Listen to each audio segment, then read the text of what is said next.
To ease economic hardship placed on ordinary citizens, Ghana's new government, led by President John Mahama, has decided to scrap several COVID-era taxes that were introduced in an effort to secure a financing from the International Monetary Fund. For years, the script has been the same. An African nation faces economic turmoil, turns to the International Monetary Fund, and in return gets a list of conditions that only seem to make things worse. Higher taxes, spending cuts, and policies that burden the very people they were meant to help. But something different just happened. Ghana's President John Mahama has defied the script. He has done what few leaders have dared. He scrapped IMF-linked taxes, a decision that could either liberate the country's economy or plunge it deeper into financial uncertainty. It's a move that sends a strong message, not just to the IMF, but to every nation struggling under the weight of foreign-imposed economic policies. But why now? What led Mahama to this breaking point? And most importantly, what happens next? Let's find out.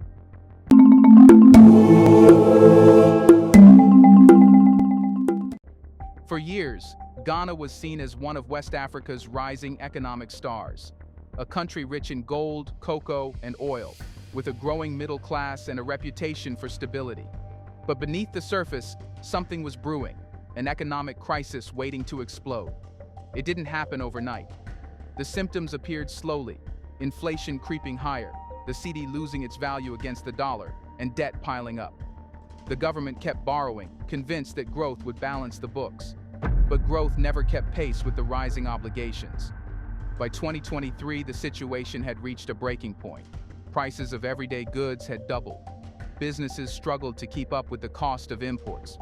The people, the ordinary Ghanaian workers, shop owners, farmers, felt the squeeze. By the time the government admitted the crisis was out of control, there was only one place left to turn: the International Monetary Fund. In exchange for a $3 billion bailout, the IMF imposed conditions that would reshape Ghana's economy. It wasn't just about cutting government spending. It was about squeezing more out of the people. That meant new taxes.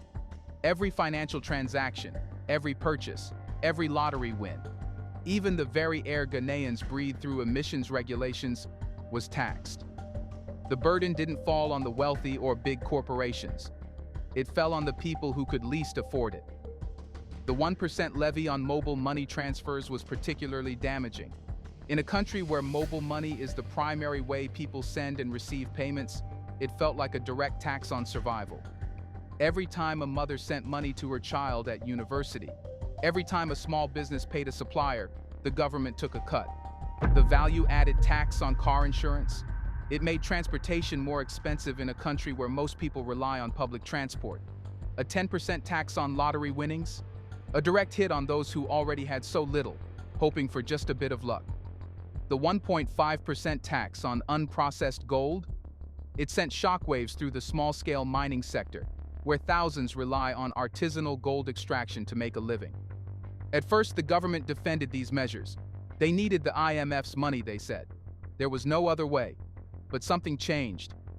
As the months passed, discontent turned into outrage. The streets of Accra, Kumasi, and Tamale filled with protesters. Social media campaigns demanded an end to what many called IMF slavery. For the first time, the pressure wasn't just on the people, it was on the government itself. Businesses closed their doors. The informal economy, one of Ghana's largest sectors, suffered immensely. When people have to choose between food and paying a tax, the tax loses. Many simply stopped paying. Tax compliance plummeted. The very system designed to increase revenue was choking economic activity instead. That's when President John Mahama made his move. The decision wasn't just economic, it was political. Scrapping IMF-linked taxes wasn't just about easing financial pressure on Ghanaians. It was about sending a message. Mahama had seen enough. The taxes weren't working. The people were angry. The economy was suffocating. And so, he did what no one expected. He tore up the IMF's tax mandates. Here's a reminder to please like and share the video and subscribe to our channel to watch more videos on Black culture, history, civilization, and identity. Let's continue now. A rare act of defiance in a world where African nations are often expected to comply, Mahama's decision wasn't just about numbers. It was about sovereignty. But there's a catch. With these taxes gone, Ghana's budget now has a massive hole. And that's where the real battle begins. The decision to scrap IMF-linked taxes was not just about immediate relief. It was a strategic shift, an attempt to break free from the cycle of dependency that had defined Ghana's economic policies for decades. But in doing so, President John Mahama walked straight into a new crisis, one that could either redefine Ghana's economic future or send it spiraling into deeper uncertainty. With the IMF taxes gone, the government suddenly found itself staring at a harsh reality: billions of dollars in lost revenue. These taxes, unpopular as they were, had been carefully designed to plug financial gaps in Ghana's budget. The IMF had insisted on them for a reason: to ensure that Ghana could meet its loan repayment obligations and avoid further economic collapse. But Mahama had made his move, and now the country needed a new plan. Rather than bowing to pressure and reintroducing different forms of taxation, Mahama's administration sought to reimagine how revenue could be generated. The first step was a confrontation with a long-standing problem: Ghana's broken tax collection system. It wasn't that the country lacked resources. The issue had always been that too much of the existing tax potential slipped through the cracks. A significant portion of businesses operated informally, without ever paying a single cedi in taxes. Wealthy individuals and corporations found loopholes, while small business owners struggled under a system that felt designed to squeeze them instead of supporting growth. To address this, Mahama pushed for amendments to the Revenue Administration Act, a move that signaled the government's intent to shift from high taxation to better tax enforcement. The new measures introduced stricter oversight, digital tracking of business transactions, and penalties for tax evasion. In theory, this approach could increase tax compliance without introducing new levies, bringing in additional revenue that the government desperately needed. Officials estimated that even without the IMF taxes, these reforms alone could generate an extra 0.3% of GDP, a significant figure in a struggling economy. However, better tax collection alone wasn't enough. Mahama needed to find ways to raise government income that did not rely on direct taxation, leading him to revive an old but underutilized strategy: road tolls. For years, toll collection in Ghana had been a weak revenue stream, plagued by inefficiencies, corruption, and outdated systems. Now his administration was determined to turn it into something far more effective. The plan involved installing electronic toll booths to reduce fraud, revising toll rates to make them more sustainable, and bringing in private sector partners to manage roads more efficiently. The new system, if implemented correctly, could generate millions in revenue while simultaneously funding much-needed infrastructure projects. This idea formed the foundation of what Mahama called the Big Push, a policy designed to redirect funds into Ghana's roads, highways, and transport networks without relying on IMF-backed loans. Instead of taking on more debt, Ghana would leverage internal revenue streams to build the infrastructure it needed. But even this wasn't the full answer to the revenue gap. There was still a more fundamental problem: Ghana's reliance on imports. For decades, Ghana had spent billions importing food, fuel, and raw materials that could have been produced locally. The economy had been structured around export-driven industries like gold and cocoa, while essential goods were brought in from abroad. This imbalance meant that a huge portion of the country's earnings went right back out, draining foreign reserves and increasing vulnerability to external financial shocks. Mahama saw this as the ultimate weakness, one that had to be fixed if Ghana ever hoped to achieve economic independence. His administration introduced a strategy aimed at boosting local production across key sectors. Investments in rice and poultry farming were designed to reduce reliance on imported food, while a push for domestic gold refining meant Ghana could stop exporting raw gold at low prices, instead capturing more value from its resources. Manufacturing incentives were introduced to encourage local industries, making it possible for Ghana to export finished products rather than raw materials. If successful, these changes wouldn't just replace lost tax income, they would fundamentally reshape the country's economic foundation. But there was still a looming issue. The IMF wasn't just going to step back and let Ghana rewrite the rules without consequences. Officially, there had been no direct threats, but the pressure was mounting. The global financial community was watching closely. If investors lost confidence, if credit ratings were downgraded, Ghana could face an even greater challenge than taxation. A funding crisis that could push the country into outright economic isolation. Mahama's administration now had to navigate this delicate balance, pushing forward with self-reliance while preventing panic in the financial markets. So far, the strategy seemed to be holding, but the real battle was just beginning. While Mahama was focused on fixing Ghana's revenue system, there was still an even bigger challenge ahead. The country's debt problem hadn't disappeared. It was only getting worse. Without a clear solution, Ghana could find itself facing an even greater crisis than before. And that, debt, foreign influence, and economic survival, was the next battle Mahama had to fight. Scrapping IMF-linked taxes may have lifted a burden off the shoulders of ordinary Ghanaians, but it did nothing to erase the cold, hard numbers staring Mahama's government in the face. Ghana is still drowning in debt. Even with tax reforms and new revenue strategies in place, the country remains locked in a financial battle that goes far beyond local taxation or road tolls. The real question isn't just how Ghana funds its budget, it's how Ghana survives the next 4 years without collapsing under the weight of what it already owes. The scale of the problem is staggering. Ghana has $8.7 billion in external debt obligations due over the next 4 years. That's not theoretical debt. That's real money that must be paid back to foreign creditors, international financial institutions, and bondholders.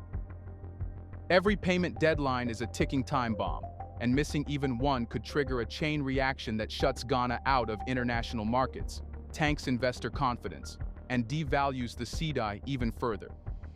At the heart of this crisis is a harsh reality. Ghana doesn't control its financial future. Despite Mahama's push for self-reliance, the country's economic fate is still heavily influenced by foreign lenders, international markets, and the institutions that shape global finance. For decades, Ghana has been caught in a cycle familiar to many African nations. Borrow, implement IMF policies, struggle under austerity, borrow again. The deeper the debt hole gets, the harder it becomes to climb out. Mahama's government has two immediate priorities. First, it must manage short-term debt repayments to avoid default. Second, it has to find long-term strategies to break free from constant borrowing. The first part is urgent. The second part is what will define Ghana's economic future. The government has already begun restructuring its debt, negotiating with creditors to extend repayment periods and secure better terms. In theory, this could buy Ghana the breathing room it needs to stabilize the economy. But debt restructuring is a delicate process. One misstep, and Ghana could find itself blacklisted by lenders. If creditors sense that Ghana is unwilling or unable to meet its obligations, they will demand even higher interest rates for future loans, making it nearly impossible for the country to secure emergency funds when needed. At the same time, Mahama is pushing for a shift away from dollar dependence in Ghana's financial system. The country's reliance on foreign currency has made it vulnerable to exchange rate fluctuations, causing constant inflationary pressure. Every time the cedi weakens against the dollar, the cost of debt repayment increases. The government is now exploring ways to increase trade in local currencies, particularly with regional partners like Nigeria and Côte d'Ivoire. The long-term goal is clear: reduce Ghana's exposure to the global financial system's volatility and break free from dollar dominance. But even as Mahama's administration works to restructure debt and stabilize the cedi, another force looms in the background: the IMF's continued influence. Officially, Ghana is free to make its own decisions. But in reality, the IMF holds powerful leverage. Even after Mahama scrapped IMF-linked taxes, the institution still has a say in Ghana's creditworthiness. A bad report from the IMF can send Ghana's economy into freefall. International markets look to the IMF for signals on whether a country is a safe bet for investment. If the fund expresses doubt about Ghana's financial stability, it could scare off investors and cause a capital flight that no amount of tax reform can fix. For now, Mahama's administration is walking a tightrope, pushing forward with reforms while trying to maintain investor confidence. But this is not just about numbers and balance sheets, it's about economic sovereignty. The IMF's presence in Ghana's financial affairs is a reminder of a broader struggle, one that many African nations are beginning to question. Mahama's defiance of the IMF's tax policies is part of a growing trend across the continent. Leaders are beginning to push back against decades of foreign economic control, questioning whether institutions like the IMF and World Bank truly serve Africa's interests. Some argue that the current financial system was never designed for African nations to thrive. It was designed for them to remain dependent. This movement is not just political, it's economic warfare. If Mahama succeeds in restructuring Ghana's debt without IMF interference, it could set a precedent for other nations looking to escape the cycle of loan dependency. So, John Mahama's decision to scrap IMF-linked taxes was not just an act of economic defiance, it was a declaration that Ghana would no longer be dictated to by external financial institutions. However, even as he pushes ahead with debt restructuring and alternative revenue strategies, one question looms large over his administration. How does Ghana prevent history from repeating itself? Because that's the real danger. This isn't the first time Ghana has turned to the IMF for help. It's happened 17 times since independence. 17 different occasions where Ghana found itself in economic turmoil, borrowed money from the IMF, accepted its conditions, and then, after a brief period of relief, found itself right back where it started. Why does this cycle keep repeating? The answer lies in the very structure of Ghana's economy. Despite its vast natural wealth, Ghana has been locked into a system that favors raw material exports while relying on imports for necessities. It has never been allowed to develop into a fully independent economy because the global financial system was not designed for it to do so. This is where Mahama's real challenge begins. Scrapping IMF-linked taxes is just the first step. The real battle is about fundamentally changing Ghana's economic DNA. The first major initiative being pursued by Mahama's government is import substitution. Ghana spends billions every year importing goods it could produce domestically. Everything from food to manufactured goods to energy. The reliance on imports doesn't just drain foreign reserves, it also makes the country vulnerable to global market fluctuations. One of the key sectors being targeted is agriculture. Ghana has vast arable land, yet it imports a significant percentage of its staple foods, including rice and poultry. This is absurd for a country with such fertile land. Mahama's administration is now prioritizing investments in local rice and poultry farming to make Ghana self-sufficient in food production. If successful, this move alone could save Ghana hundreds of millions of dollars annually, while also creating thousands of jobs. The same principle is being applied to gold refining and oil processing. Ghana is one of the world's top gold producers, yet for decades it has exported raw gold only to buy back refined gold at higher prices. Under Mahama's new policy, Ghana will invest in domestic refining capabilities, ensuring that more of the value stays within the country. The government is also working on increasing its oil refining capacity, reducing its dependence on imported petroleum products. But reforming the economy is not just about producing more. It's also about changing the way business is done. For too long, Ghana's economy has been shaped by foreign-controlled industries that extract resources, make profits, and send them out of the country. Mahama's administration is exploring policies that ensure Ghanaian ownership and control over key sectors. One of the most significant policy shifts involves limiting foreign control over critical industries. Historically, foreign companies have dominated mining, oil, telecommunications, and banking in Ghana, ensuring that profits leave the country rather than being reinvested in local development. Mahama's government is implementing regulations that require increased local ownership in these sectors, ensuring that more of Ghana's wealth stays in Ghana. At the same time, Ghana is also deepening ties with China and BRICS nations. Unlike the IMF, which imposes austerity measures and tax burdens, China offers infrastructure funding with fewer political strings attached. Mahama's administration is negotiating deals that focus on technology transfer and industrial development rather than just borrowing money. This is the defining moment. If Mahama's government can successfully shift Ghana from an import-heavy, foreign-dependent economy to a self-sufficient, regionally integrated powerhouse, then this time, the break from the IMF might last. Do you think Ghana will win this battle? Will the IMF try to stop Ghana? Let us know in the comments section. Can anything stand in the face of revolution? Do you want to watch more videos like this one? If so, subscribe to our channel and press the bell icon next to it. We have decided to bring videos on something nobody talks about: the Black culture, civilization, history, and evidence about how glorious Blacks have been.